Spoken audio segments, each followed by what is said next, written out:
Tennessee law enforcement has charged 3 people with accessory after the fact of first-degree murder.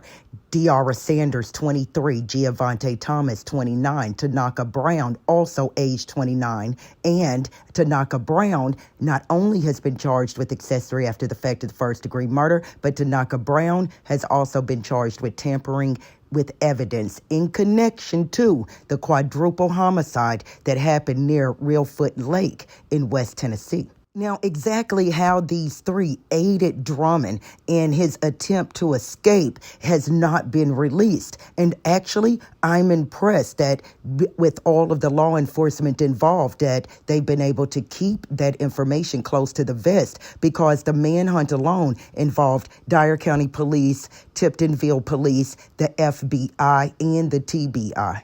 Now, if these 3 did help Drummond, then maybe the girlfriend, sister of Courtney Rose, and former prison guard who dated Drummond while he was an inmate, maybe she wasn't sneaking him sandwiches while he was hiding out in the woods. Maybe the fact that where he was hiding out was close to her house is a coincidence. In fact, that could be why Drummond felt familiar with that particular area. But what people should know is that while these 3 allegedly were aiding Drummond's escape, suspect Drummond had wandered out of the woods where police said it looked like he had been living in his car, and he was walking around a residential neighborhood armed to the teeth. Now, the media says that he was knocking on doors. It looks to me in the video that I saw that he was actually trying to open doors. And you know what? When I look at the weapons that he had and what he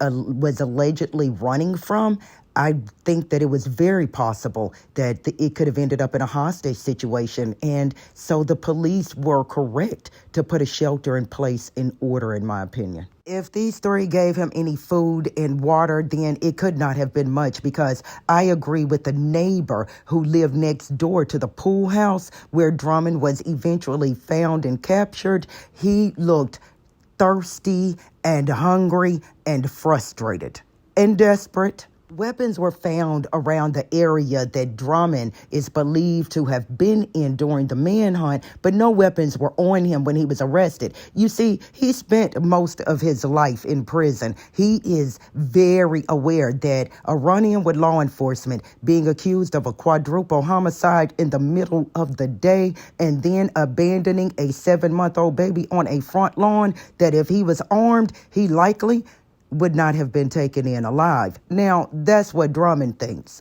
I kind of think it too.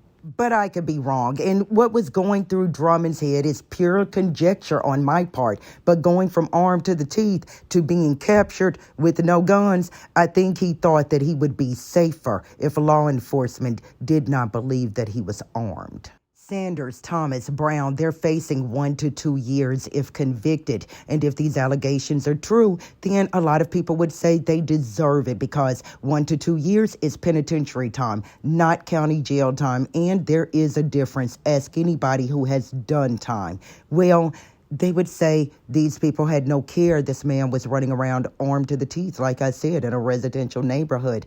But we don't know the full story. Could it be that if somebody shows up at your door, says, I've just murdered 4 people, that maybe you were afraid for your life, so you pretended to go along with it and give him a ride to wherever he needed to go? Or will we find out that they are associates of Drummond and that their members are associated with the Vice Lords gang?